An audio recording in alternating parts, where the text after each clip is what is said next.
Okay, if you have transitioned to DaVinci Resolve from Premiere Pro or Final Cut, whatever other software, and you are still learning this and you want to learn how to use transitions, I'm going to show you.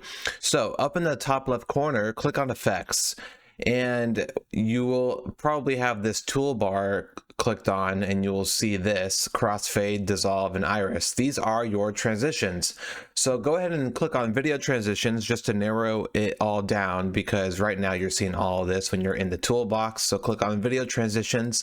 And so first we have a category of dissolves. There's about 6 different dissolve transitions. We have iris transitions, we have motion, shape, wipe, fusion transitions, and then resolve FX transitions. Okay, so these are all default transitions, and you know what a transition is. It basically just takes you from one clip to another very smoothly, right? It lets the viewer know that you're going from one section to another, and so that they don't get confused as to where they're at in the video. So the first one is an additive transition. I am just gonna simply show you a few of these that are the most popular, and you can judge your liking to it however you like, because you know, some people like other transitions more than others, and some people like all transitions. It doesn't really matter to them. But yeah, I'm just going to show you the most popular ones, how to just put them on your timeline. And I'm also going to show you how to change the duration of these transitions, and also just the different options that you have. Okay, so first things first, you have a drop down of transition types. So instead of having to click on different versions of this and dragging it onto the timeline to replace it, you can go to the drop down and click on them from here. It's a lot easier, okay?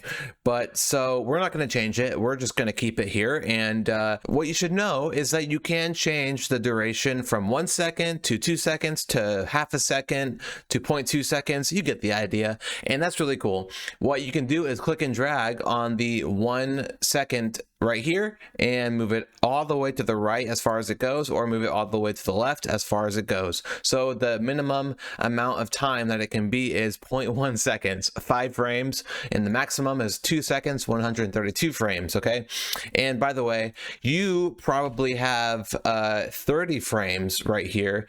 Mine is 60 because that's what my timeline frame rate is set to. So it's going to be equal to whatever your timeline frame rate is, if that makes any sense. Hopefully it does. And so next off is you can change the alignment. Okay, so you can have it in the middle between these two clips, or you can put it on the left side where it's just on the first clip that it's going from, or you can put it on the right side where it's on the second clip that it's going to. All right, so you can do either or. The next thing I can do here is I can make it faster, or I can make it better when I click on the drop down for mode. Okay, so there's 2 different modes, better and faster. And what I can also do is go to the ease drop down, and there's none, in, out, in and out, or you could do a custom. So the custom is going to be a little bit different because this is when you choose your own curve, but usually people just click on in and out, or in or out. None also works pretty well too. They all work good. What am I saying? I like them all. There's not really like you know, it just depends on what you're going for. So yeah, those are the options for this smooth cut.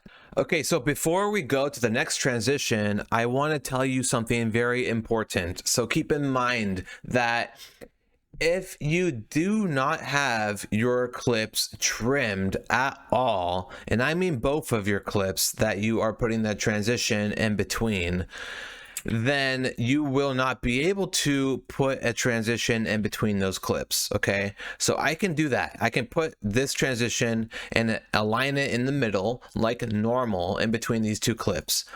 But if they're not trimmed, if I extend this all the way, okay, and if I extend this all the way, all right, and you will know this when there's a red outline here as well as on this one, I cannot put the smooth cut in between these 2 clips at all. I can't do it. I can try, but it won't let me. Okay, I can't even put it on one side or the other. Okay, I can put it on this clip. Okay, I can, as long as I make room for it by trimming the other clip. So I have to make room for the transition to actually set itself on top of that clip. Okay, and then same thing for the other side. All right, so make sure that you trim one of the clips at least to put a smooth cut on one of the other clips. Okay, so keep that in mind. Because if you do not have this trimmed, you can't do that. So next off, we are going to look at the push transition. I hope that made sense, and if not, let me know. I know that might have been confusing, and that's okay. Just understand that when you press T on the clip, by the way, you can slip it, and make sure that that white outline is appearing. Okay, if that white outline is appearing over, then you know that you can put a transition in between those two clips.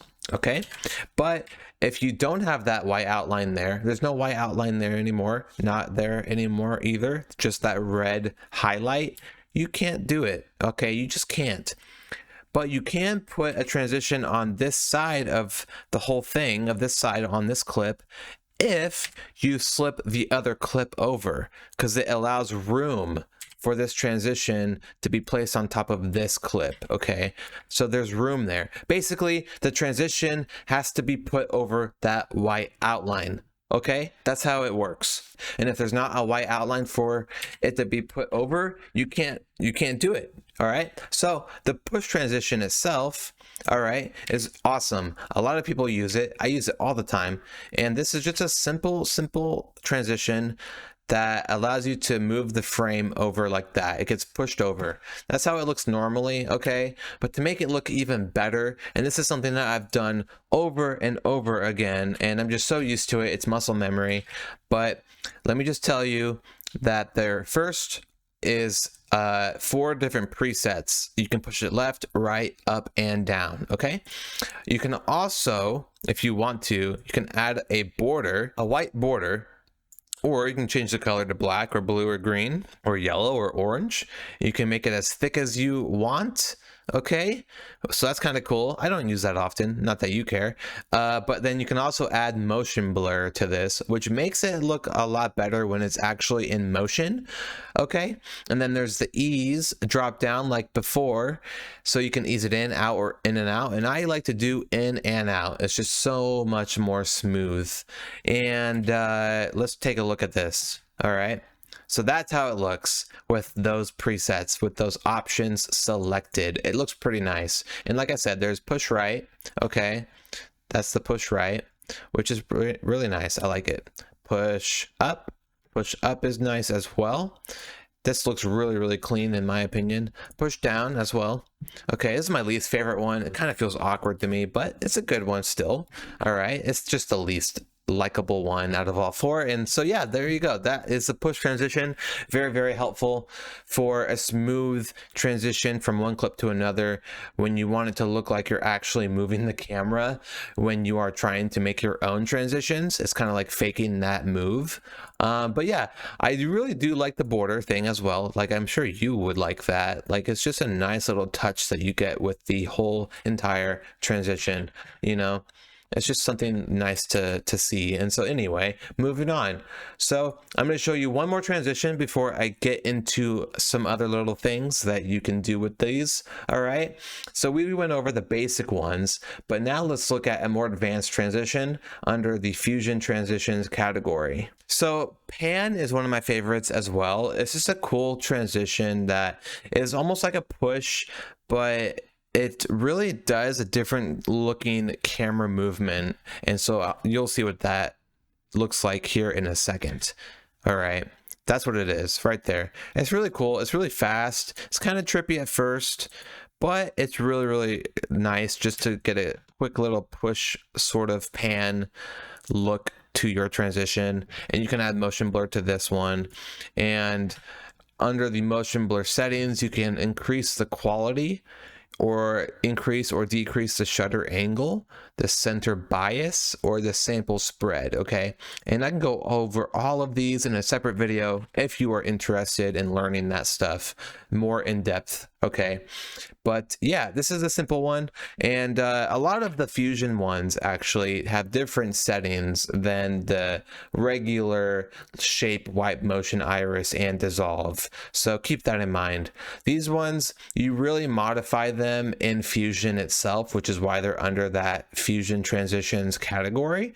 But this one's cool. The painting one, it looks like it's painting itself, all right, which is, I don't know, I like that a lot. It's really nice. You can change the color or the outline of this. So if I go into Fusion to modify this transition, okay, I can do so. I can open up this group right here and then click on that node that says white, which is clearly going to be the color. Okay, and then I can change this to, let's say, blue. No, actually red. I'm going to do red. I don't want to do blue. Screw blue. But wait, whoa, I didn't mean to undo it. And so, yeah, there is a nice little modification there. And so now it makes it look all red, which is different. And there's many things that you can do with this, but that's like the basic change that you can do. And you can also make it black if you want. But I think white is actually like the cleanest way to make this transition, just because it's not going to show a color on the footage to make it look weird. It's just going to show no color so that you can actually see the footage anyway. So yeah, there's plenty of transitions that you can mess with, and I'm not going to go over all of them with you. You can look at them yourself, but the overall thing that you should know is that you can change the duration, the alignment from left to middle to right. You can add motion blur, and you can also change the mode or the ease on the default basic ones under these other categories. And you can also change the transition curve to your liking on some of them if they have that option, and a lot of them do, so that's really nice. What you can also do is change the keyframes on them as well, and that's interesting to me as well, because it's just like there's just so many options and it's so cool. So it's just really cool how many different transitions there are in DaVinci Resolve and how many options there are with those transitions. You can change the alignment, the mode, you can change how long the transition is. You can get into Fusion and make some colorful or color modifications. You can change motion blur, many things. You can change so many things, and it's great. And yeah, if you learned something today, then awesome. And if you're confused about something, be sure to ask me a question in the comment section down below. I read all of my comments, so do not be shy. I'm sure somebody else has that same question, and I will answer to the best of my ability. And if you have any friends or family that are also trying to learn DaVinci Resolve like you, then be sure to share this with them so that they can learn. And remember to leave a like and also subscribe to the channel to support me and the channel so that I can keep on making these videos in the future. And without further ado, I will catch you guys next time. So overall, DaVinci Resolve has a ton of transitions to choose from. Some are more complicated than others, and there's also just so many different options that you can change about the transition, from the duration to the mode or the motion blur, and that's really cool. So if you learned something today, awesome. And if you are confused about something, then be sure to ask me a question in the comment section down below. I read all of my comments, so do not be shy. I will answer to the best of my ability, I promise. And if you have any friends or family that are also wanting to learn this software and want to learn about transitions more specifically, be sure to share this video with them so that they can learn too. And remember to like the video and also subscribe to the channel to support me so that I can keep on making these videos in the future. And without further ado, I will see you guys next time.